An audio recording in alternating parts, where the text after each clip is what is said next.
बिस्मिल्लाहि वल्हम्दुलिल्लाहि वस्सलातु वस्सलामु अला रसूलिल्लाह। ओके जी, पहले इसको खत्म कर लेते हैं, फिर इंशाल्लाह ताला जो नेक्स्ट हमारी क्लासेस है उसका मोडालिटीज डिस्कस कर लेते हैं। लास्ट हमारा मा नाफिया लईसा के मुशाबे की खबर और ला लईसा के मुशाबे की खबर। मुशाबे की तरह मिलता जुलता, यानी बेसिकली मा और ला जो होते हैं वो लईसा की तरह अमल करते हैं। किसी को याद है लईसा क्या अमल करता था? सर नसब कर देता था खबर को। Very well done. तो इसी तरीके से मा और ला जो है ये खबर पे वैसी एक्शन करते हैं जैसे लैसा करता था, यानी खबर को हालत नसब में ले जाते हैं। इसको इसे मुशाबा बिले से कहते हैं। ओके जी, ये थे हमारे मंसूबात। अल्हम्दुलिल्लाह हमारा जो बेसिक के हमने जितने भी कॉन्सेप्ट्स थे उसको हमने रिवाइज कर लिया है।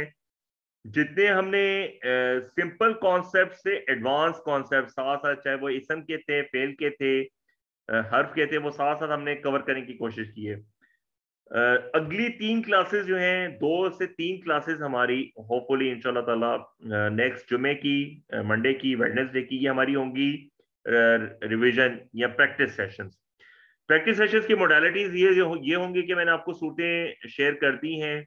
आप लोगों ने करना ये है कि आप एनालिसिस करें और तमाम चीजों को इसमें कंप्लीट करें जो अलग कोर्स में पढ़ी है। यानी आप मालूम रखिए कि एक लफ्ज से शुरू करके उसे कंप्लीट और डिटेल आप मालूम रखिए। आपने कहा है कि वो तस्नीह की है, जमा है, जमा की कौन सी किस्म है, लाइक हो गया, गैर मुस्लिम है, मबनी है, तो किस वजह से किस रुपए है, उसमें क्या निशानी आती है। अगर मुअन्नस है, मुअन्नस की कौन सी निशानी आती है। अभी नबी कहते हैं कि मुअन्नस से बहुत नहीं होता। मुअन्नस आती है तो वो मुअन्नस बिल ता है, मुअन्नस बिल अलिफ है, मुअन्नस बिल अलिफ है, मुअन्नस बिल ममदूद है।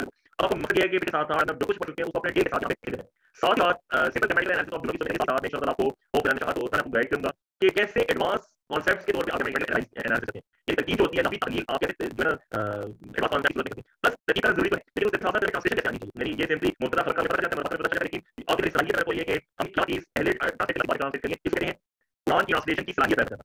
और वो उसमें जा सकती है जब आप तरकीब पर एनालिसिस की बात करें, जिसकी ट्रांसलेशन करना आसान होता है। आगे ये चूंकि बेसिक हमने सिंपल एनालिसिस की बात करने कुछ नहीं की थी, इंशाल्लाह मिनट का टाइम 2-3 मिनट लगेंगे ताकि हम जब एडवांस कॉन्सेप्ट समझ लेंगे तो उससे पहले मुकम्मल करें। एडवांस कॉन्सेप्ट क्या होते हैं? एडवांस कॉन्सेप्ट होते हैं जी, अभी तक हमने कल टर्म्स में पढ़ लिया था इसम, फेल और हर्फ। अब हम आगे जाएंगे तो कुरान मजीद में इसम की नंबर ऑफ टाइप्स आती हैं। इसमें जामिद है, इसमें मस्दर है, इसमें मुश्तक है, इसमें मुश्तक के अंदर फिर डिफरेंट टाइप्स हैं, कैसे कैसे इस्तेमाल होती हैं, कब कब इस्तेमाल होती हैं और उनके इस्तेमालात में फ़र्क क्या क्या आते हैं। हम बहुत थॉरोली एक एक टाइप को इंशाल्लाह ताला पढ़ेंगे। इसी तरीके से एराबी हालत जो होती है, अभी तो हमने सिर्फ रफा नसब और जर पढ़ ली एराबी हालत, लेकिन एराबी हालत बाज औक़ात किसी कोई वजह नहीं भी होती तब भी किसी इसम की एराबी हालत तब्दील होती है। यानी किसी इसम के एराबी हालत में होने की कोई वजह होनी चाहिए, लेकिन बाज औक़ात आपको कुरान मजीद में नजर आएगा कि कोई वजह कोई नहीं है, फिर भी एराबी हालत तब्दील होगी है।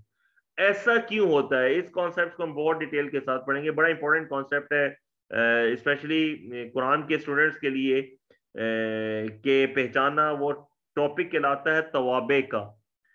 इसी तरीके से इसम के ऊपर, फेल के ऊपर कुछ लफ्ज अमल करते हैं जिनको अवामिल कहा जाता है। वो इसम भी होते हैं, फेल भी होते हैं, हरूफ भी होते हैं।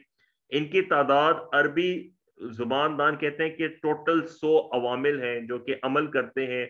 और इसम का या फेल का या हर्फ के अंदर चेंजेस, हर्फ के अंदर तो नहीं, इसम और फेल के अंदर चेंजेस लेकर आते हैं।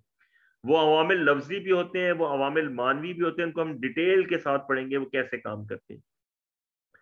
इसी तरीके से फेल की हम मुख्तलिफ चीजें पढ़ेंगे। फेल की जो जदीद कॉन्सेप्ट हैं फेल के, वो इंशाल्लाह ताला हम उसको कवर करेंगे। लाइकवाइज जुमले जो हैं, जुमले तो अभी हमने सिंपल कह दिया, इसमिया, खबरिया है, इंशाइया है।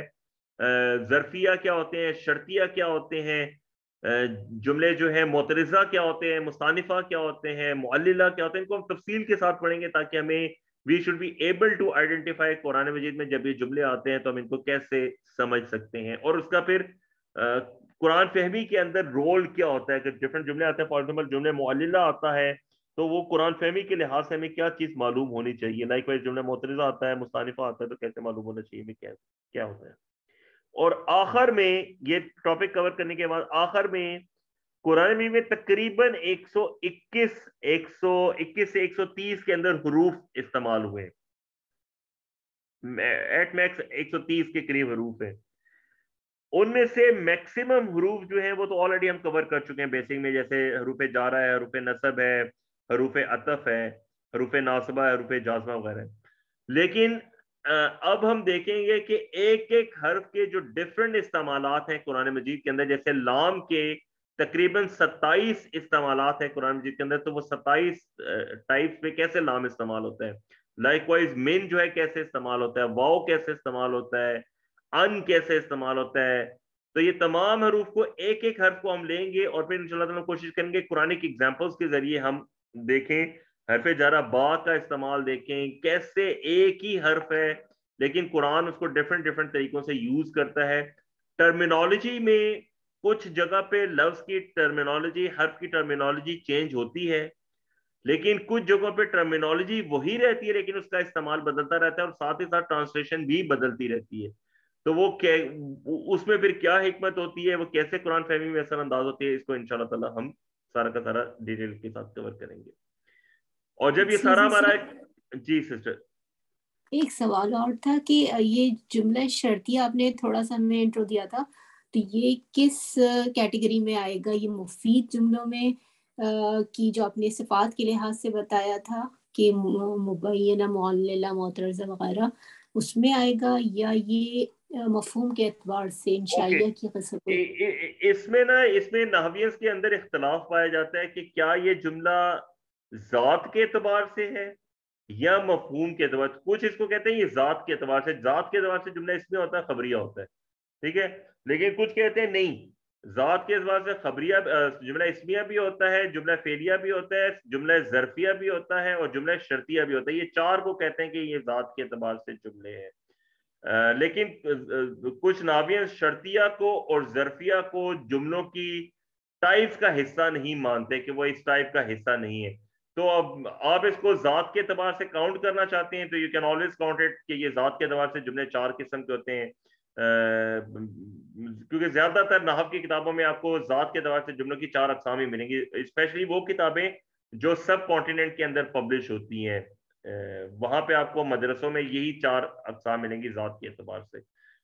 मफहूम के एतबार से जुमला जो है वो खबरिया होता है या इंशाइया होता है, वो डिफरेंट है। फिर खबरिया के अंदर भी इसमिया और फेलिया होता है और इंशाइया के अंदर भी वो जो 10 अकसाम में पढ़ी हैं, अमर, नहीं, इस्तिफाम, तमन्ना, तमन्नी, तरजीह, कूद, निदा, अर्ज, कसम, दुआ, वो अलग होती है।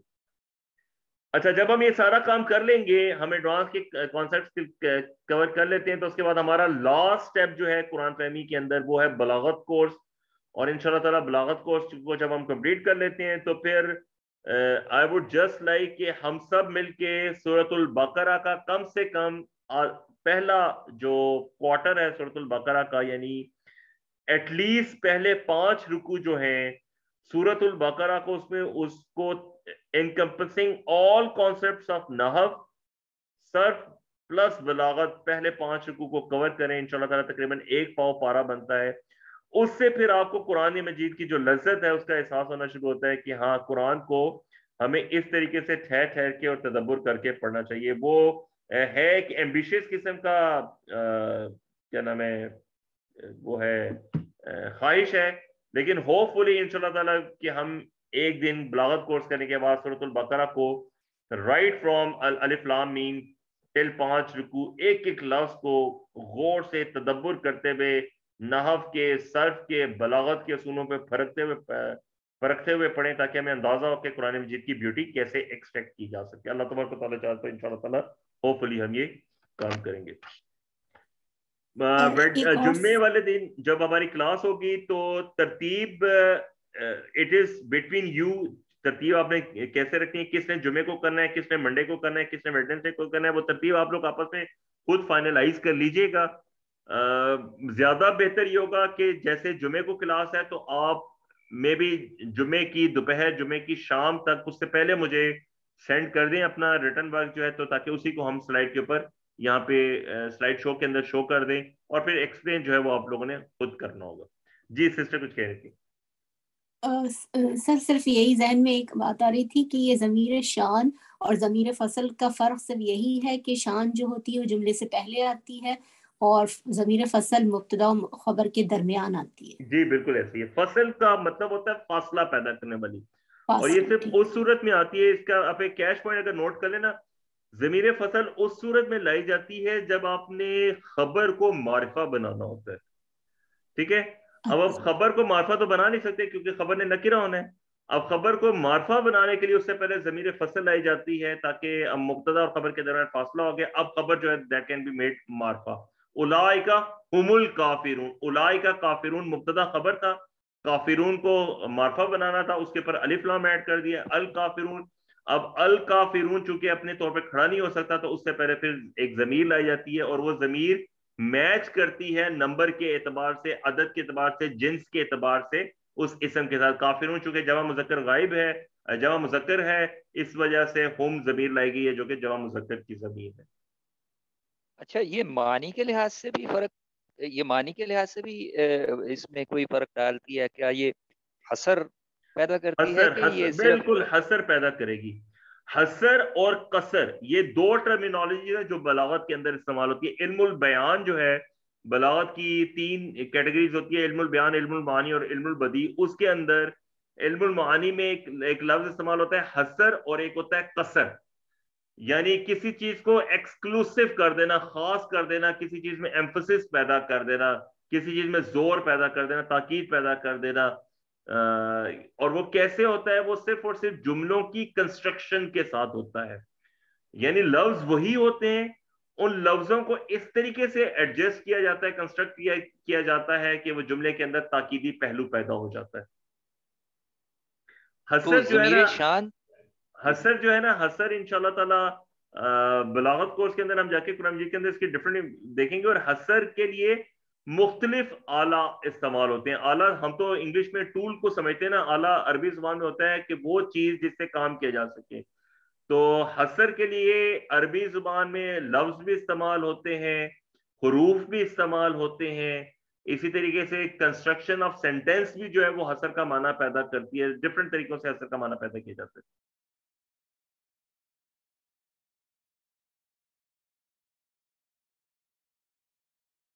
ज़मीर शान तो बेसिकली मतलब उसका कोई ज़मीर तो नहीं उसका मतलब होता, वो तो जैसा हमने पढ़ा था कि वो भी एक किस्म का, बहरहाल वो आपने बताया था, लेकिन वो कोई ज़मीर नहीं होती, वो ऐसा सच ज़मीर नहीं होती, मानवन ज़मीर नहीं होती। बिल्कुल। अच्छा ये देखिए ना, अब ये बड़ा खूबसूरत एक चीज है। बाज औकात हमें ग्रामर के अंदर एक लफ्जन चीज नजर आएगी, लेकिन मानवन वो नहीं होगी। ठीक है, बाज औकात हमें एक मानवन चीज नजर आएगी, लेकिन लफ्जन नहीं होगी। तो ये इंशाल्लाह ताला जब हमें भी ये ग्रामेटिकल एनालिसिस करेंगे, तो वहां पे ये टर्मिनोलॉजी जो आपको ग्रामर के कोर्सेज में या ग्रामर की किताबों में नजर आती है, तकदीरन ये होना चाहिए, महलन वो होना चाहिए, तो वो टर्मिनोलॉजीज कंफ्यूज बहुत करती हैं कि लफ्जन मजरूर, तकदीरन मंसूब, इस तरीके से वो टर्मिनोलॉजीज हैं जो बंदा कंफ्यूज हो जाता है कि कहना क्या चाह रहे हैं। तो वो इंशाल्लाह वहां पे हम जाके देखेंगे, आसान तरीके से देखेंगे कि ये टर्मिनोलॉजीज जो है, जब हम कहते हैं कि एक चीज लफ्जन मौजूद है, मानवन नहीं है, तो इसका मतलब क्या हुआ कि जैसे वाव है, वाव लफ्जन मौजूद है, अब इसका तर्जमा और होना चाहिए, लेकिन मानवन वहां पे उस वाव का तर्जमा और नहीं किया जाता।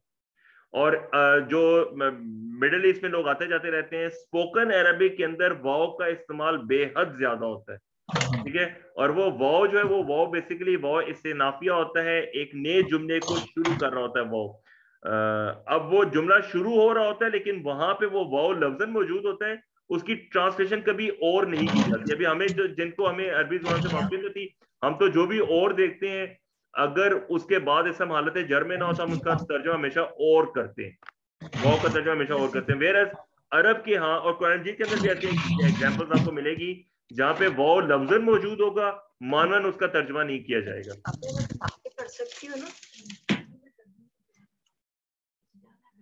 ओके जी, तरतीब, सूरतों की तरतीब आप लोगों ने खुद डिसाइड कर लेनी है। कोशिश करनी है कि फ्राइडे को आफ्टर जुमा पे आप मुझे अपना वर्क सेंड कर दें इंशाल्लाह ताला। एंड बिल्कुल भी परेशान होने की जरूरत नहीं है।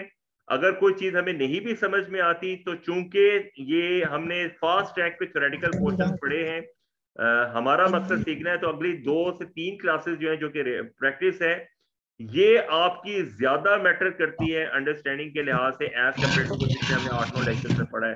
तो टेक योर टाइम, कोई चीज समझ में नहीं आती ग्रुप में पूछ लें, आपस में डिस्कशन कर लें, मुझसे पूछ लें, लेकिन इस प्रैक्टिस सेशन को आपने इस्तेमाल करना है ताकि हम जब बाकी इसके बाद अगले एडवांस लेक्चर शुरू करें तो उससे पहले पहले हमारा बेस जो है वो इंशाल्लाह ताला पक्की हो जाए।